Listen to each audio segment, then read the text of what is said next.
Olá, mulheres! Aqui quem fala é Viviane Martinello, do Esposas que Oram.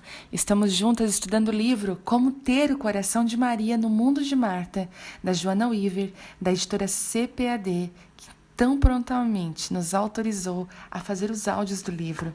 Hoje nós estamos então no áudio 24 e nós estamos entrando no capítulo 9, O Coração Receptivo de Marta. Se vós permanecerdes na minha palavra, verdadeiramente serei meus discípulos, e conhecereis a verdade, e a verdade vos libertará. João 8, 31, 32. Não é preciso experiência anterior. Nós vamos treiná-lo, dizia o anúncio. Parecia mais um anúncio de emprego para o turno da noite do McDonald's, exceto pelo fato de ter sido publicado nas páginas de um dos mais importantes jornais de negócios da América. Após décadas de capitalismo selvagem, parece que as maiores companhias da América estão começando a procurar por um novo tipo de trabalhador. Embora os diplomas continuem sendo importantes, muitas empresas estão procurando mais qualidades pessoais em seu grupo de funcionários. Como você interage com os outros? Perguntam. Você trabalha em equipe ou trabalha de modo independente? No fundo, querem saber: você é receptivo ao ensino? As companhias estão ignorando currículos brilhantes, deixando de lado esses caras tão importantes, indo direto ao campus das universidades para recrutar sua força de trabalho. Por quê? Gastamos mais tempo e dinheiro treinando as pessoas do que treinando alguém sem experiência, disse um executivo em um programa de entrevista. Não precisamos de sabichões, precisamos de pessoas que estejam dispostas a aprender. Um coração disposto a aprender. Se Jesus colocasse um anúncio nos classificados da Folha de Jerusalém para iniciar o seu ministério 2 anos antes, penso que seria o mesmo do começo deste capítulo. Não é preciso experiência anterior, nós vamos treiná-lo. Jesus não estava tão interessado em encontrar pessoas capazes, mas disponíveis. Ele estava procurando corações dispostos a aprender. Talvez seja por essa razão que disse: deixai os pequeninos e não os estorveis de vir a mim, porque dos tais é o reino dos céus. Mateus 19, 14. As crianças aprendem com facilidade, principalmente por não terem ideias preconcebidas que as impedem de ouvir algo novo e aprender. Quem sabe seja esse o motivo por que Jesus chamou um grupo do populacho para o acompanhar em vez de uma turma de religiosos desagradáveis. A mente dos educados escribas e fariseus de Israel estava carregada de ideias falsas e rituais criados por homens. Levaria anos para reprogramar o pensamento deles segundo o modo divino. Então Jesus chamou homens sem currículo, sem educação formal, sem experiência anterior com trabalhos evangélicos. O resto do mundo, eles pareciam insignificantes. Gente de classe inferior, incultos e algumas vezes desajeitados. Mas Jesus viu neles exatamente o que precisava: seguidores com potencial para a transformação. Infelizmente, embora aprovemos a transformação, a maioria de nós não gosta do processo que nos leva até lá. Ser transformado significa que devemos mudar, e a mudança com muita frequência dói. Entretanto, Paul escreve: Deus está mais interessado em nosso caráter do que em nosso conforto. Sua meta não é a de nos mimar fisicamente, mas a de nos aperfeiçoar espiritualmente. Creio que por esse motivo, Jesus achou melhor confrontar a postura de Marta depois de seu pequeno furor relativo à ajuda na cozinha, registrada em Lucas 10. Havia mais em jogo no incidente do que se podia ver. No acesso de raiva de Marta, Cristo pôde observar o engano fluindo pela psique da mulher até chegar ao íntimo da sua identidade. Marta pensava ter valor porque era produtiva. Para Jesus, Marta precisava entender que ela tinha valor pois pertencia a Ele. Tenho certeza de que os sentimentos de Marta devem ter mudado ante a repreensão de Jesus. Afinal, ninguém gosta de ver os próprios erros expostos. Eu não ficaria surpresa se em algum momento Marta fosse tentada a fazer a mala do seu ego ferido e sair da sala pisando firme.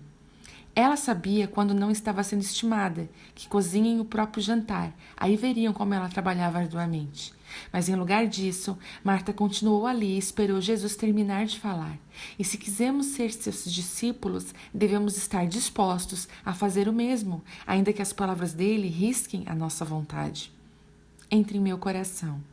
Minha mente estava tumultuada enquanto eu levava as crianças para a escola naquela manhã de inverno há muitos anos. Nuvens ameaçadoras enchiam o céu e eu me esforçava para abrir caminho nas ruas cheias de neve. A neve parcialmente derretida do dia anterior havia endurecido e os sulcos feitos pelos carros estavam congelados, jogando meu carro de um lado para o outro. Tive que me esforçar para manter o volante sob controle, mas a luta de verdade estava dentro de mim. Que retrato da minha vida, pensei, observando com atenção através do para-brisa a paisagem cinzenta, escura, sombria, fria e glacial. Uma grande divergência havia surgido entre mim e uma querida amiga de vários meses antes, e nada do que eu tentei fazer foi capaz de restabelecer a amizade. Errei e pedi desculpas, porque ela não me perdoava. Os sulcos mentais na circunstância congelada agitavam as minhas emoções e de um lado para o outro, tirando-me a alegria e a paz, deixando-me vazia, rude e oca. A doce voz de Jéssica ecoava no banco de trás enquanto ela cantava junto com o rádio uma conhecida canção cristã. A voz dela competia com o agradável som da pergunta que fazia parte da letra. Jesus já entrou em seu coração? As palavras soaram estranhamente familiares para mim. Elas ecoavam as palavras que usei no dia anterior para julgar minha amiga. Bem, espero que você descubra como as pessoas realmente são quando você as maltrata, disse ao meu marido em um momento de raiva. Mas agora eu senti o Espírito Santo invertendo as minhas próprias palavras como um holofote na escuridão da minha alma. E você, Joana? Senti o Senhor me instigando com ternura. O que esse mau humor do seu coração lhe trouxe? O que ele me mostrou não era bonito. Haviam coisas em minha vida que não foram resolvidas, questões essenciais que eu me recusava a considerar. Mas era a hora de enfrentá-las, e eu sabia disso. Para mim, o simples fato de estar pronta ilustra uma das coisas mais lindas que aprendi sobre o meu Senhor. Jesus sai de um itinerário para preparar meu coração, visando a que eu ouça e aprenda. Ele espera o momento em que eu estou mais inclinada a obedecer, e embora eu ainda possa recusá-lo a qualquer momento, sua repreensão é suave. Ele me corteja ao mesmo tempo em que me desarma, tornando-me desejosa, disponível e pronta para mudar. Se você não experimentou esse doce aspecto da disciplina do nosso Salvador, posso sugerir que você passe um pouco mais de tempo na sala de estar. Pois quando você está ocupado na cozinha, a repreensão parece ríspida e exigente, apenas mais um dever a ser atendido. Foi o que Marta encontrou na sala de estar. Ela recebeu a repreensão do seu Salvador, e somos testemunhas de sua mudança. Em vez de a exaltar diante de Deus, ela se humilhou e encontrou a verdade das palavras do rei Salomão. Melhor é a repreensão aberta do que o amor encoberto. Fiéis são as feridas feitas pelo que ama. Provérbios 27:5. Especialmente quando esse alguém é Jesus. Aprender ou não aprender? Mãe. Os olhos de John estavam sombrios e sérios. Uma criança brilhante, naturalmente. Meu filho, de 12 anos de idade, tinha uma mente que funcionava a todo vapor, explorando e ocasionalmente confundindo as palavras. Eu falei, sim, John. Tenho uma dúvida. As pessoas que são pobres de verdade, começou ele lentamente, elas parecem que estão na puberdade, certo? Bem, como você pode imaginar, gentilmente corrigiu o engano e tivemos uma conversa significativa sobre a situação das pessoas que morreram de fome ao redor do mundo. Certo, aquilo era o que eu deveria ter sido feito. Em vez disso, explodi em gargalhadas. Puberdade, gritei, tentando manter a voz baixa. Você quer dizer pobreza? Sim, isso, ele me olhou. O que eu disse? Expliquei ao meu filho a diferença entre as duas palavras e nós dois demos uma boa risada. De fato, descobrimos um código para a sua iminente adolescência. Acho que estou com uma espinha, ele disse alguns dias depois, quando examinava o pequeno inchaço no queixo diante do espelho do banheiro. Fique calmo, Michael. Era o seu primeiro defeito, genuíno. Dei uma tapinha em suas costas e o parabenizei. Você está finalmente entrando na, entre aspas, pobreza. Momentos propícios para o ensino, aquelas ocasiões na vida quando a verdade aparece de súbito, dando-nos a chance de crescer. Aprender ou não aprender eis a questão, pois quando somos corrigidos, repreendidos ou castigados, temos uma escolha, podemos recebê-la ou recusá-la. John poderia ter se ofendido pelo meu descaso com seus sentimentos durante seu engano vocabular. Ele poderia ter saído e batido a porta, no entanto, escolheu receber o meu esclarecimento com bom humor e, ao fazê-lo, abriu a porta para a conversa entre a mãe e o filho sobre um assunto não muito fácil de abordar. Quanto a mim, aprendi uma lição muito necessária. Não devo me levar tão a sério. Michael me ensinou a rir e a aprender com meus erros, em vez de tentar me esconder deles. A verdade é que todas nós ficamos confusas às vezes. A maioria das pessoas é rápida em dizer o que não somos perfeitas, contanto que participem de conversas específicas. Mas quando alguém aponta uma falha em nossas vidas, não ficamos tão calmas, e diferentemente do temperamento bom do meu filho, não riremos da crítica também.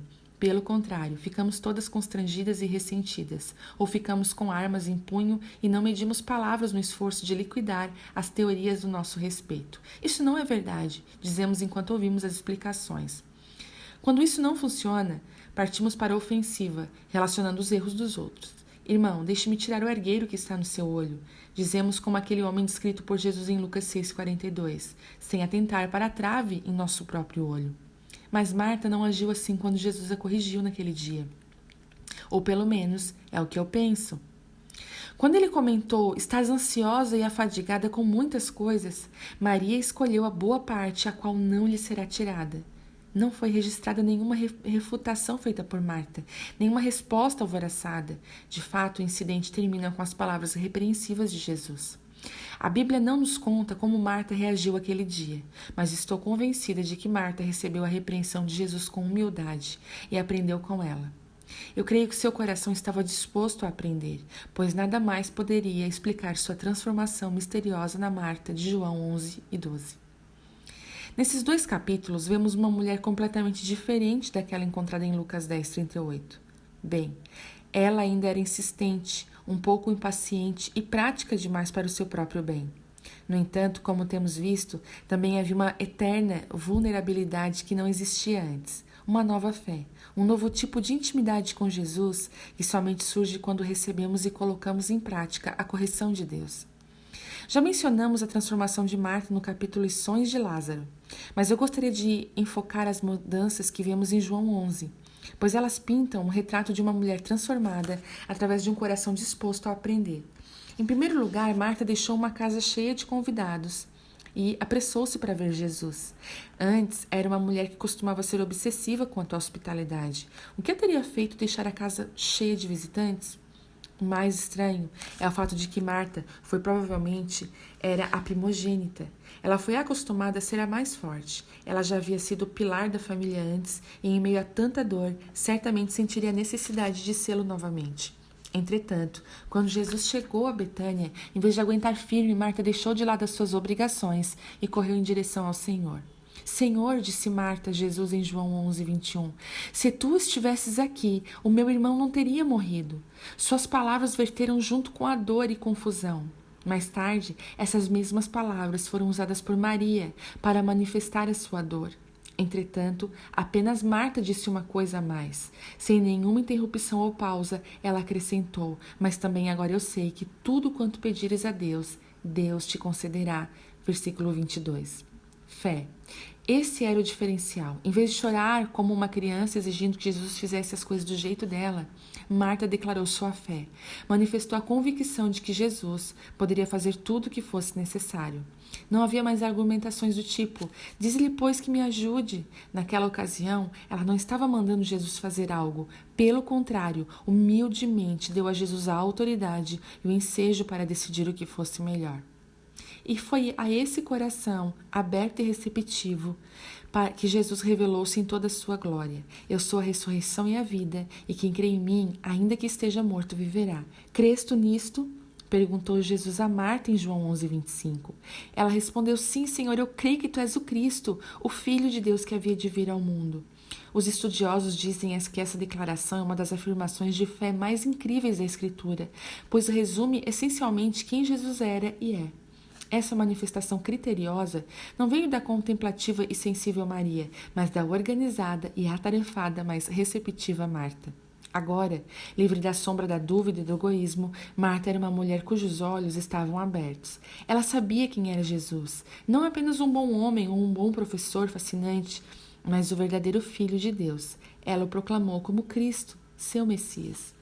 Mas além da compreensão teológica de Marta, encontro no versículo 28 a mudança mais doce de todas. E dito isto, partiu e chamou em segredo a Maria, sua irmã, dizendo: O mestre está aqui e chama-te. Espere um minuto. O que aconteceu com a rivalidade das irmãs que vemos em Lucas 10? Não havia mais ressentimento, não havia mais nenhuma forma de competição. Marta não apenas sentia a dor da perda de seu irmão, mas também solidarizava-se com a dor de sua irmã. E naquela hora, em lugar de afastar Maria dos pés de Jesus, Marta os indicava. Estava claro que essa não era a mesma mulher que vimos antes naquela casa em Betânia. Não existia mais a ansiosa e exigente rainha de tudo. Em seu lugar, ficou uma mulher com um coração transformado. É o tipo de coração transformado que todas nós desejamos, mas passamos a maior parte da vida nos perguntando como alcançá-lo. Creio que ganhamos um novo coração do Senhor da mesma maneira que Marta, sendo receptivas ao ensino. E ser receptiva ao ensino envolve 3 coisas: estar disposta a ouvir, agir conforme o que ouvimos e corresponder à disciplina. Amém, mulheres? Esse é o áudio 24 e eu creio que tocou profundamente no coração de cada uma, porque ser corrigida não é fácil.